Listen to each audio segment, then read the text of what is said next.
Hello everyone, welcome back to my channel.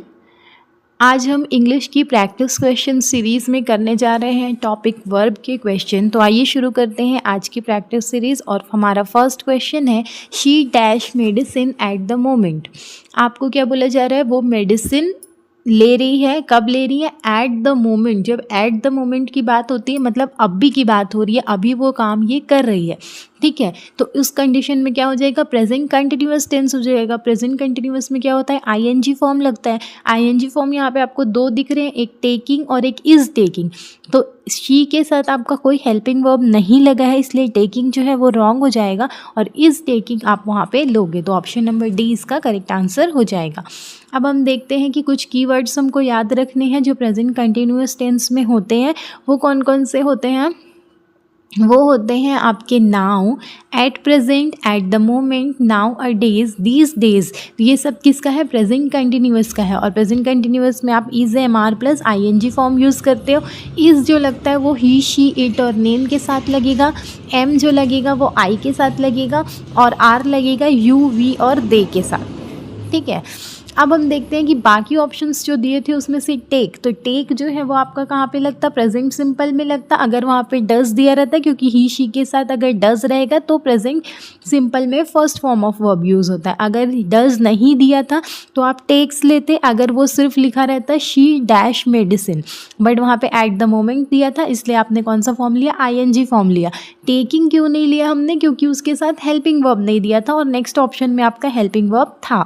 और एक चीज़ हमको याद रखनी है कि जब कोई काम वर्तमान में होता है तो वो प्रेजेंट कंटिन्यूअस टेंस का एग्जाम्पल होता है, ठीक है। यहाँ पर एट द मोमेंट था इसीलिए हमने क्या लिया? Present continuous tense.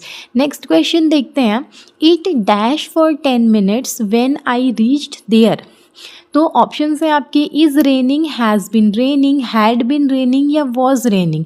तो फॉर 10 मिनट्स, रेनिंग मतलब बारिश की बात हो रही है, 10 मिनट से बारिश हो रही थी जब मैं वहाँ पर पहुँचा।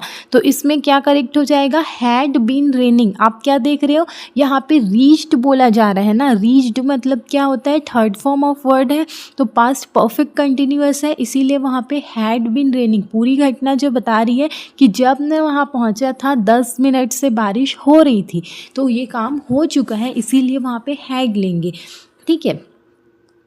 और देखते हैं इज़ रेनिंग और हैज़ बिन रेनिंग कब बोलता है? जब हम प्रेजेंट की बात करते हैं। बर्बाद कब की हो रही थी? रीच्ड पास्ट की हो रही थी। और वॉज रेनिंग क्यों नहीं लिया? जब आप सिंस और फॉर के साथ टाइम दिया रहता है ना, तो वॉज और वर के बजाय हैड बिन को प्राथमिकता देनी होती है। रूल्स याद रखेंगे, रूल ऑफ टू एक्शन। अगर पास्ट में दो काम हो रहे हो और एक समय में सिंस और फॉर दिया है तो वो हिस्सा किसका हो जाएगा? पास्ट परफेक्ट कंटिन्यूअस का, ठीक है। सिंस जो होता है वो निश्चित समय के लिए होता है और फॉर जो रहता है वो किसी टाइम की अवधि के लिए होता है। सिंस येस्टरडे, सिंस मॉर्निंग ऐसा लेते हैं, ठीक है। और फॉर जो रहता है, मान लो 10 मिनट, 15 मिनट, 1 घंटा दिया है तो फॉर लेते हैं। नेक्स्ट है कंफ्यूजिंग वर्ब्स। नाउन्स और वर्ब के बीच में हमको कंफ्यूज होता है, तो वो क्वेश्चन देखते हैं। The teacher dash he students to attend the class. यहाँ पे देखो एडवाइस भी दिया है और एडवाइस भी दिया है, सी के साथ भी दिया है और एस के साथ भी दिया है और दो दिया है, एक एडवाइज्ड और एक एडवाइसेस। तो the teacher has his students to attend the class. Teacher ने एडवाइस दिया स्टूडेंट को, पर कौन सा एडवाइस लोगे? सी वाला कि एस वाला? तो यहाँ पे क्या हो जाएगा? सबसे बड़ा कन्फ्यूज़न आपका इसी में होगा, सी और एस में। तो सी वाला जो एडवाइस है वो क्या है? नाउन है। और एस वाला जो एडवाइस है वो वर्ब है। एडवाइस का मतलब होता है सलाह और एडवाइस का मतलब होता है सलाह देना। तो टीचर ने अपने स्टूडेंट्स को सलाह दी, ठीक है। गिव एडवाइस बोलते हैं और एडवाइज्ड बोलते हैं जब आपने एडवाइस दिया। तो सब्जेक्ट के साथ हमको एक वर्ब चाहिए, इसलिए एस वाला रूप सही होगा। तो आप क्या लोगे? Advised, option number b. अब हम देखते हैं कि बाकी ऑप्शंस जो है उसमें से क्यों गलत है बाकी चीज़ें। तो देखिए, ए नंबर जो है एडवाइस और सी नंबर जो है एडवाइसेस, तो ये दोनों तो क्या है? नाउन है। तो नाउन में आप ईडी या एस लगाकर उसको वर्ब के जैसा यूज़ कर नहीं सकते, इसीलिए आप वहाँ यूज़ नहीं कर सकते। डी नंबर जो है वो है एडवाइस, ये वर्ब का फर्स्ट फॉर्म है। टीचर सिंगुलर के साथ अगर प्रेजेंट होता तो एडवाइसेस होता, लेकिन विकल्प में वो है ही नहीं, इसीलिए यहाँ पर वर्ब का सेकेंड फॉर्म यूज़ करना ज़्यादा सटीक है। क्वेश्चन क्या बोल रहा था? The teacher dash his students to attend the class. तो टीचर ने सलाह दी, तो ये पास्ट है, इसीलिए वहाँ पे सेकेंड फॉर्म हमने यूज़ किया। ठीक है, नेक्स्ट क्वेश्चन देखते हैं। नेक्स्ट क्वेश्चन क्या है?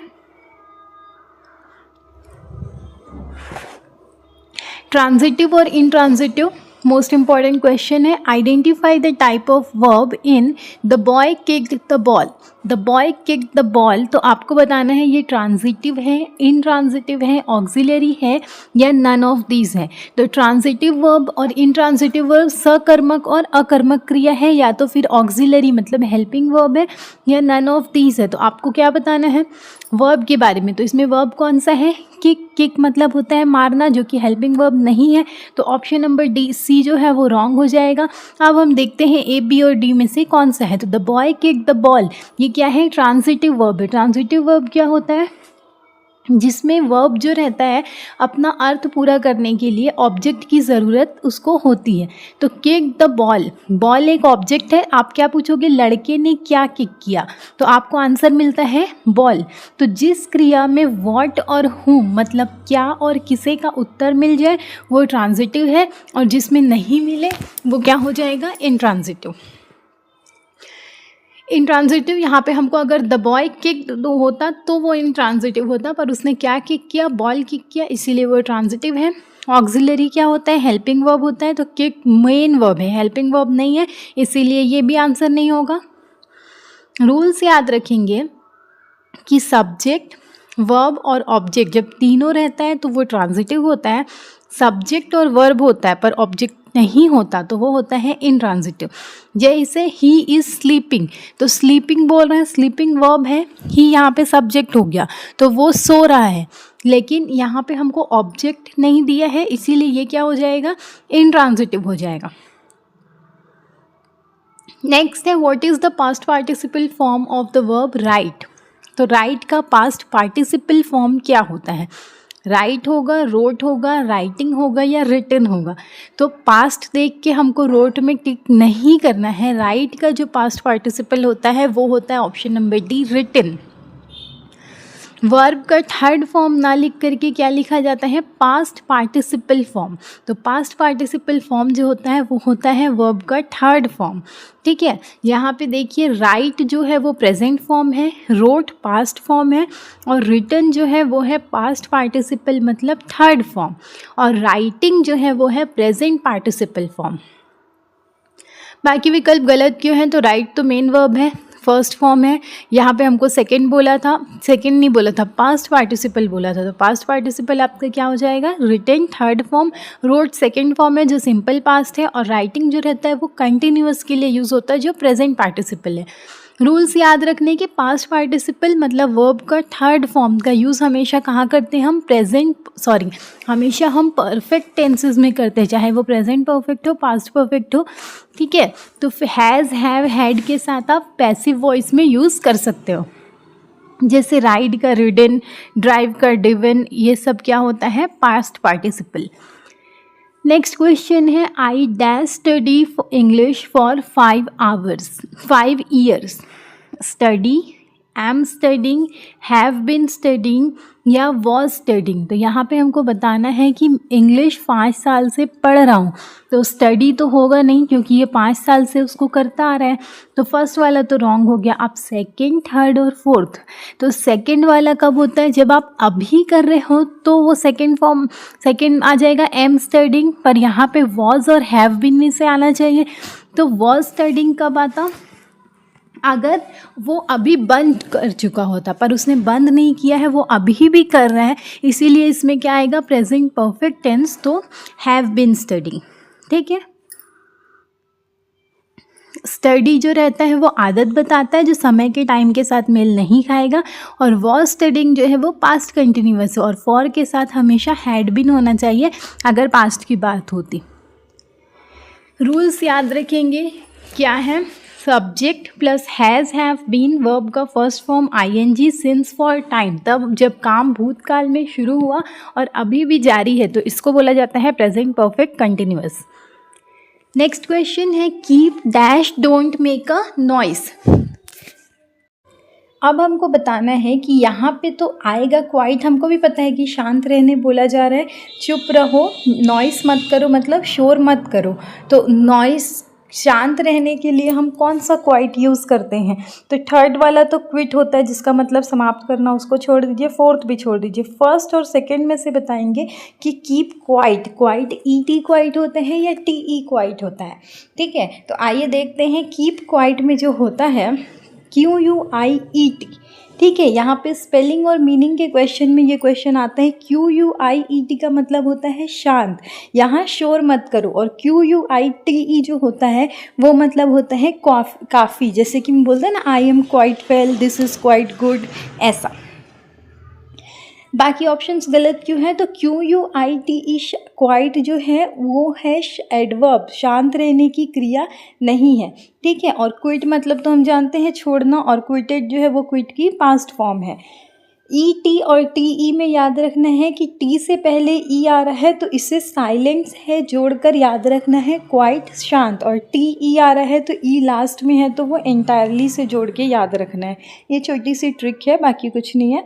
आपको ये याद ही रखना पड़ेगा कि क्वाइट की स्पेलिंग क्या होती है। नेक्स्ट देखते हैं question tag. You don't know my uncle, don't you, do you, did you या वोंट यू। तो हमको बोला जा रहा है तो do you don't know my uncle, आप हिंदी में बोलो तुम मेरे अंकल को नहीं जानते। अब आप दूसरा पूछोगे तो नहीं जानते, फिर नहीं जानते हो ऐसा पूछोगे, या जानते हो ऐसा पूछोगे। तो आप क्या पूछोगे? जानते हो। तो जब भी हम लोग क्वेश्चन टैग करते हैं ना, तो आप फर्स्ट सेंटेंस का वर्ब देखना। फर्स्ट सेंटेंस का जो वर्ब रहेगा उसका जस्ट ऑपोजिट फॉर्म, अगर वो नेगेटिव रहेगा तो पॉजिटिव, और पॉजिटिव रहेगा तो नेगेटिव, सेम यूज़ होगा। तो डोंट नो है तो ये डोंट यू नहीं होगा, क्या हो जाएगा? Do you. डिड नहीं होगा, वोंट नहीं होगा, क्योंकि डिड पास्ट फॉर्म है और वोंट फ्यूचर फॉर्म है। आपका जिस फॉर्म में रहता है उसी फॉर्म में, बस अगर पॉजिटिव है तो नेगेटिव और नेगेटिव है तो पॉजिटिव हो जाता है। ठीक है, नेक्स्ट क्वेश्चन। अच्छा, नेक्स्ट क्वेश्चन देखते हैं।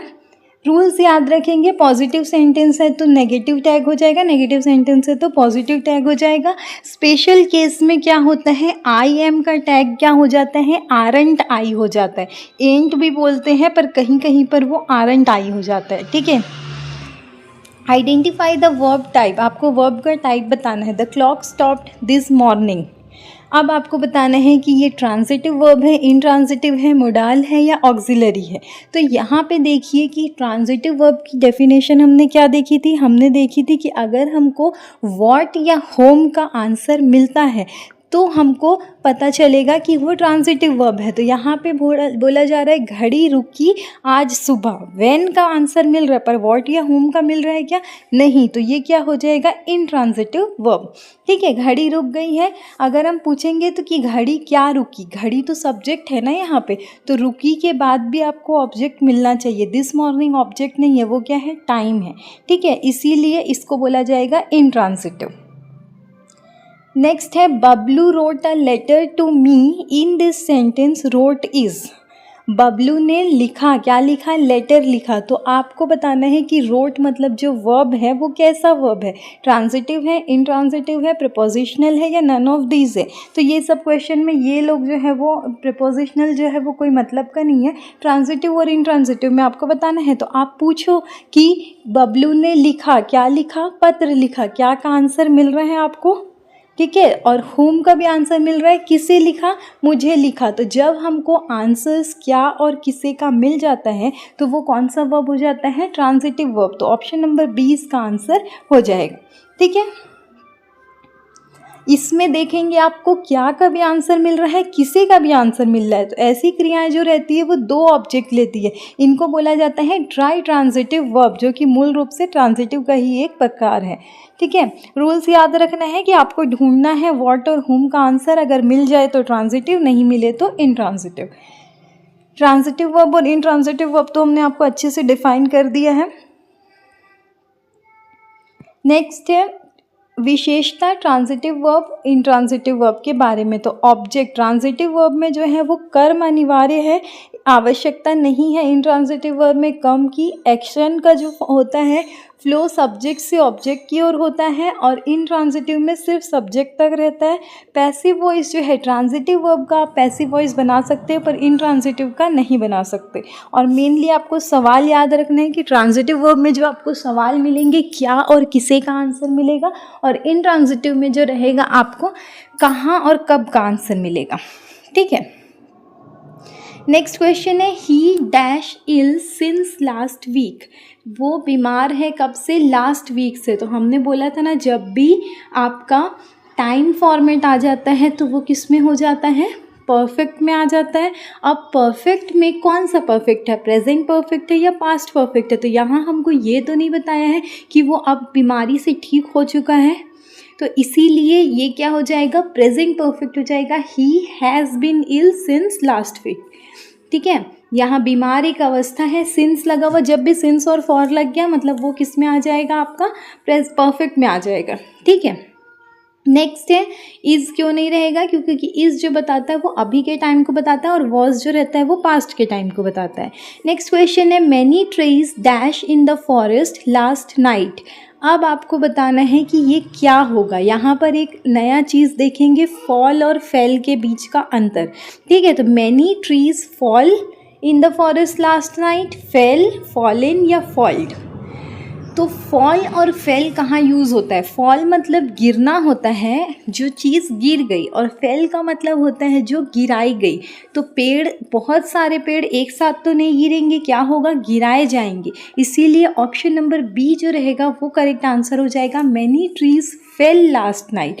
ठीक है, तो गिरना होता है जब आपकी चीज़ डायरेक्ट गिर गई है, और फेल होता है गिराई गई है या काटी गई है। तो हमको यहाँ पे लास्ट नाइट है इसलिए हमको वर्ब का सेकेंड फॉर्म चाहिए, तो फॉल की जगह आप क्या लोगे? Second form fail.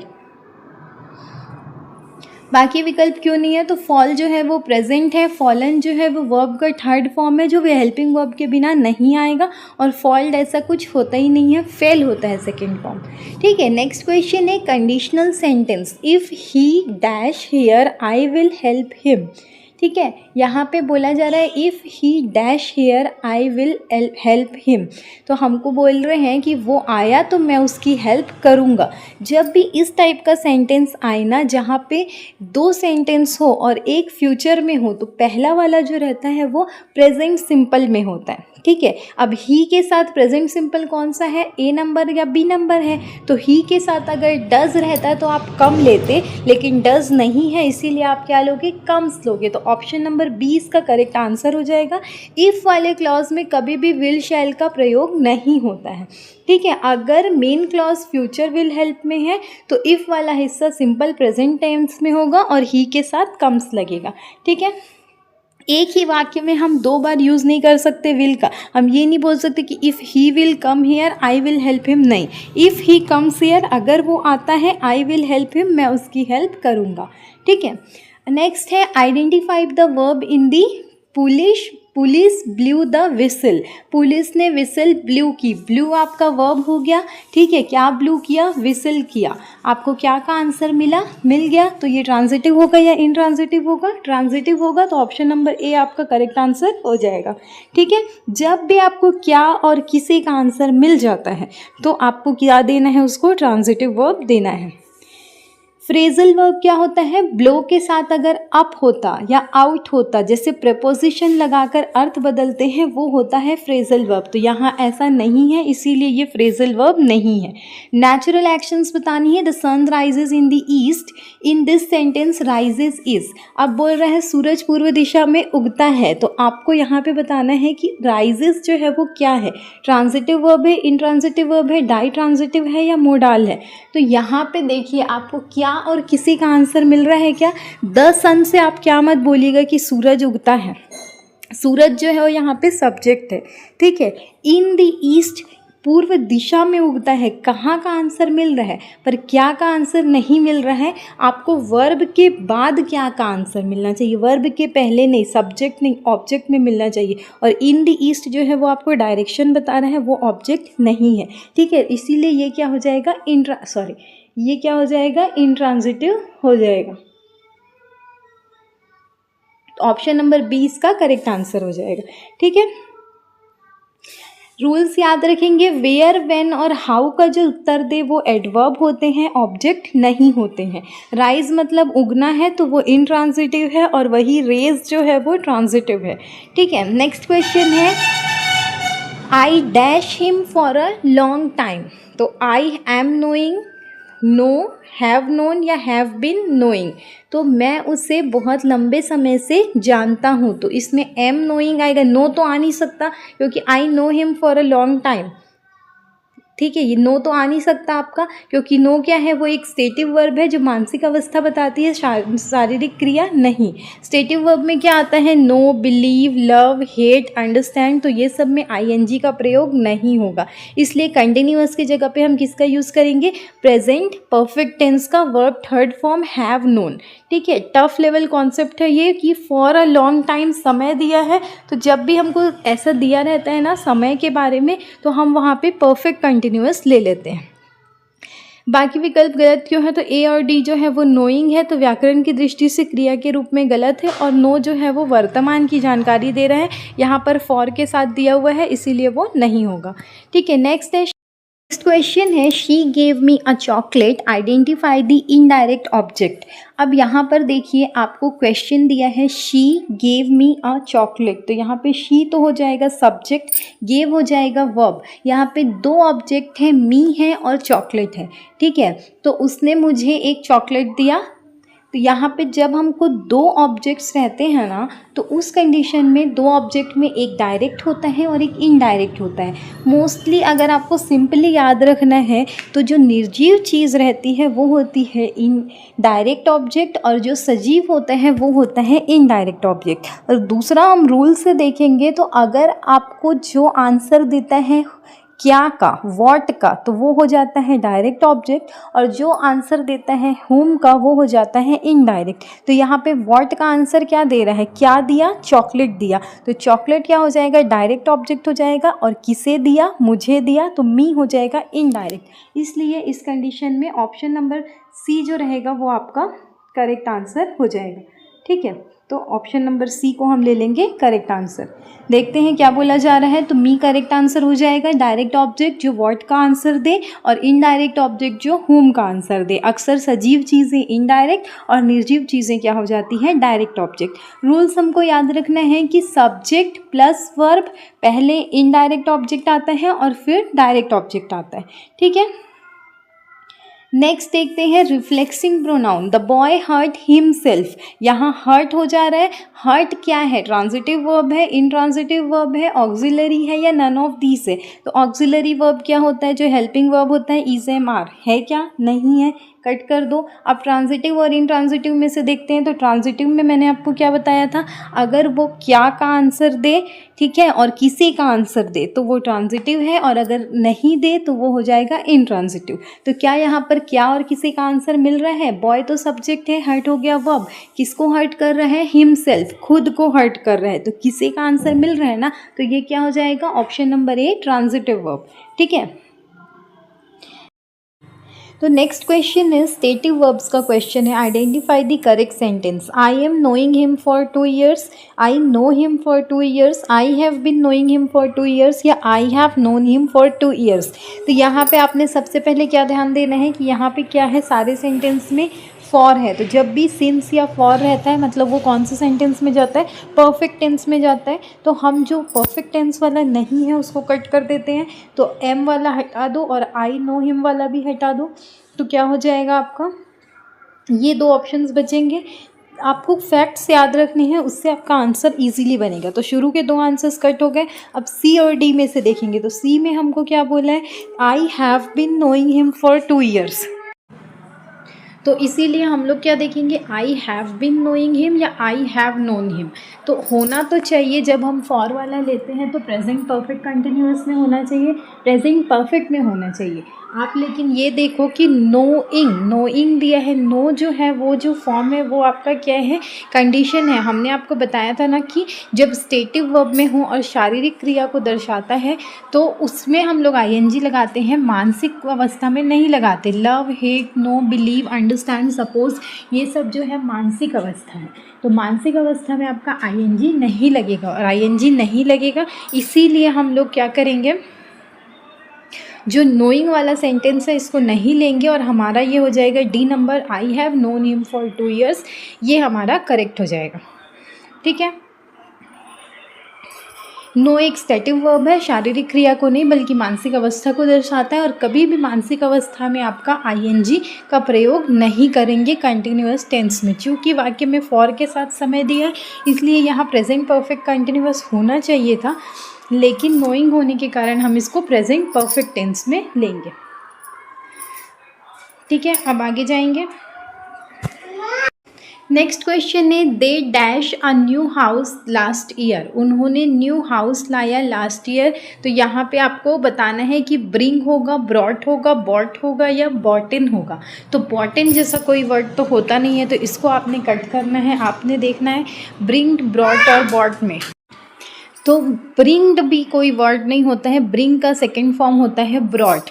तो ब्रिंग मतलब होता है लाना, और बाई मतलब होता है खरीदना। तो घर तो आप कहीं से उठा के ला नहीं सकते, आप क्या करोगे, उसको खरीदोगे, इसीलिए ब्रॉट भी रॉन्ग हो जाएगा। करेक्ट क्या हो जाएगा, बॉट।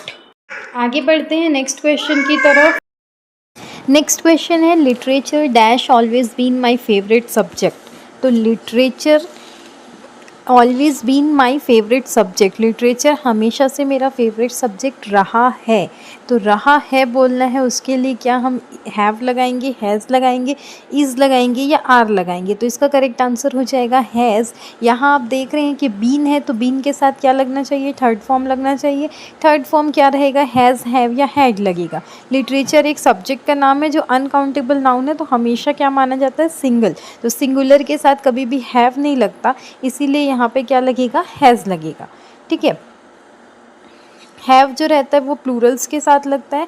हम देखेंगे कि सब्जेक्ट के नाम जैसे मैथमेटिक्स, फिजिक्स, सिविक्स, ये सब में एस लगा रहता है, बट एक्चुअल में ये सिंगुलर होते हैं, कभी भी प्लूरल नहीं होते। नेक्स्ट क्वेश्चन है, how many times dash he told you do the same thing. अब यहाँ पे देखिए, how many times he told you the same thing.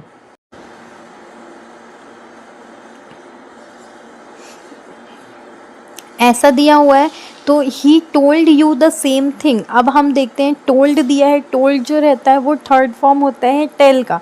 तो टेल का थर्ड फॉर्म है, थर्ड फॉर्म किसके साथ लगता है, हैज़ या हैव के साथ। तो करेक्ट आंसर क्या हो जाएगा, ऑप्शन नंबर डी, हैज़। ठीक है, यहाँ पे देखते हैं, टोल्ड जो है वो टेल का थर्ड फॉर्म है, इसीलिए हम यहाँ पे परफेक्ट टेंस लगाए हैं और थर्ड फॉर्म लगाए हैं। ही के साथ हैज़ ही लगता है। डू, डिड और डज जो रहेगा वो वर्ब के फर्स्ट बेस फॉर्म होते हैं, तो वहाँ पे टेल लगना चाहिए। नेक्स्ट है verb with looking for phrasal verb. I dash for a pen to write this composition. I dash for a pen, मैं पेन के लिए, यहाँ पे लुक है मतलब देख रहा हूँ या देख रहा हूँ, जिससे मैं कॉम्पोजिशन लिख सकूँ। अब वो देख रहा है, तो देखने के लिए आप लुक तो यूज़ नहीं कर सकते, क्योंकि वो जनरल सेंटेंस नहीं है, वो काम हो रहा है, तो उसमें आप सिर्फ लुकिंग नहीं ले सकते, आपको हेल्पिंग वर्ब भी लेना है। इसीलिए आई एम लुकिंग आप लोगे, ऑप्शन नंबर बी जो होगा वो आपका करेक्ट हो जाएगा। ठीक है। वाक्य का रेफरेंस है कि मैं पेन अभी ढूंढ रहा हूँ, मतलब ये कंटिन्यूअस में है। लुक नहीं ले सकते क्योंकि वो जनरल हो जाएगा, तो वो प्रेजेंट टेंस को बताएगा, और लुकिंग जो है बिना हेल्पिंग वर्ब के आईएनजी फॉर्म गलत हो जाता है। नेक्स्ट है, I studied hard / I did not pass the test. मैंने स्टडी किया hard, I did not pass the test, पर मैं एग्ज़ाम पास नहीं कर पाया। उसने मेहनत की पर पास नहीं कर पाया। पर या लेकिन के लिए क्या यूज़ होता है, but. So option number C इसका करेक्ट आंसर हो जाएगा।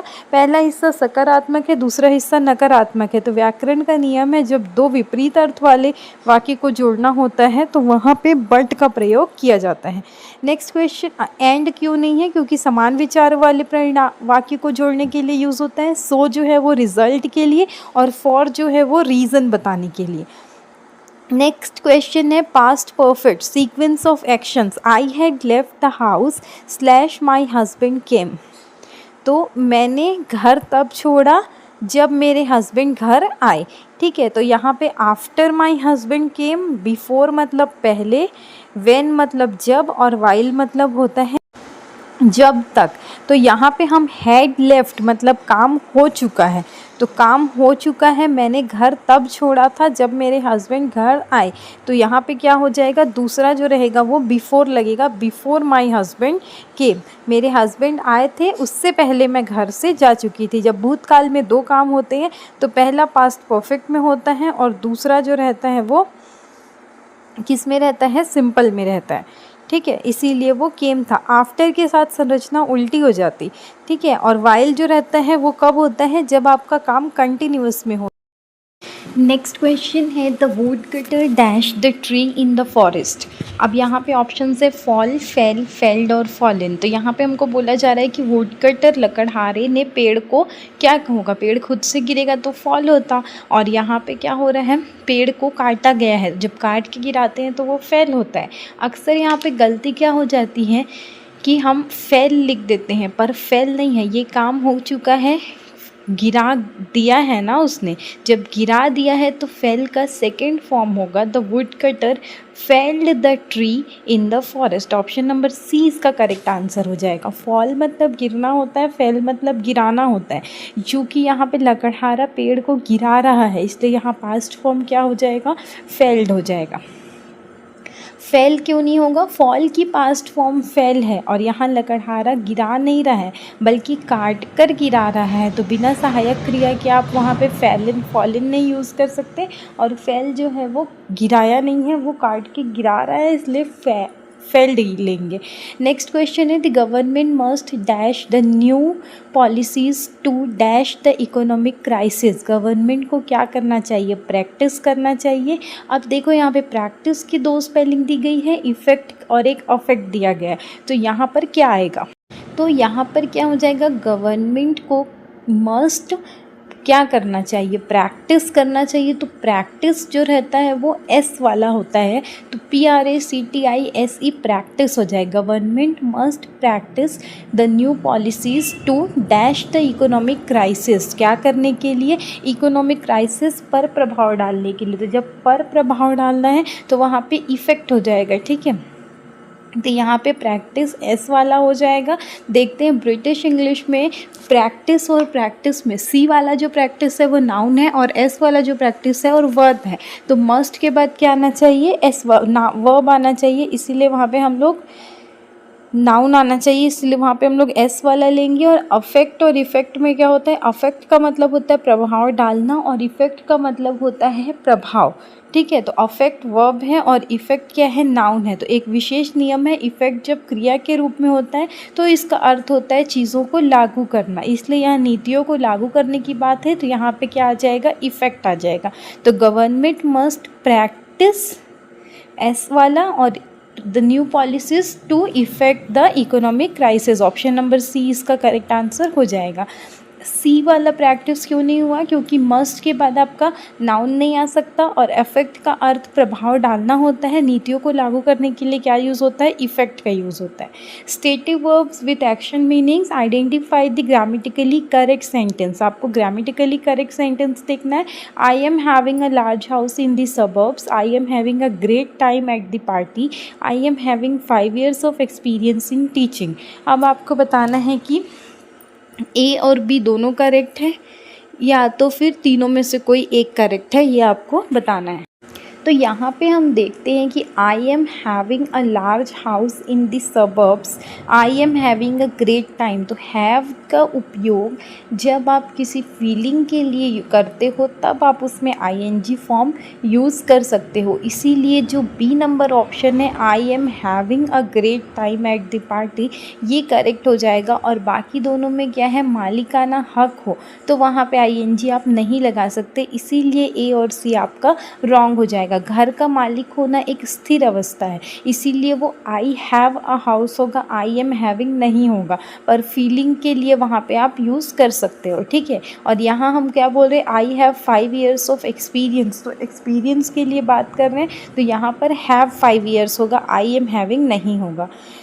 ट्रांजिटिव क्या होता है? ट्रांजिटिव आपको जब व्हाट और होम का उत्तर मिले तो वो ट्रांजिटिव है, और इंट्रांजिटिव जब आपको व्हाट और होम की जगह आपको हाउ का आंसर मिले, व्हेन का आंसर मिले तो वो होता है इंट्रांजिटिव। और स्टेटिव वर्ब्स क्या होते हैं? जो मानसिक क्रियाएं होती है, जैसे कि जो दिमाग से काम होता है, जानना, समझना, महसूस करना, प्यार, ये सब में आईएनजी नहीं लगता।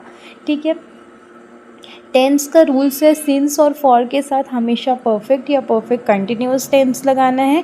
कंफ्यूजिंग पेयर है कि लाई जो है वो इंट्रांजिटिव है। लाई का मतलब होता है LIE मतलब झूठ बोलना, और LAY लय मतलब होता है रखना। ठीक है।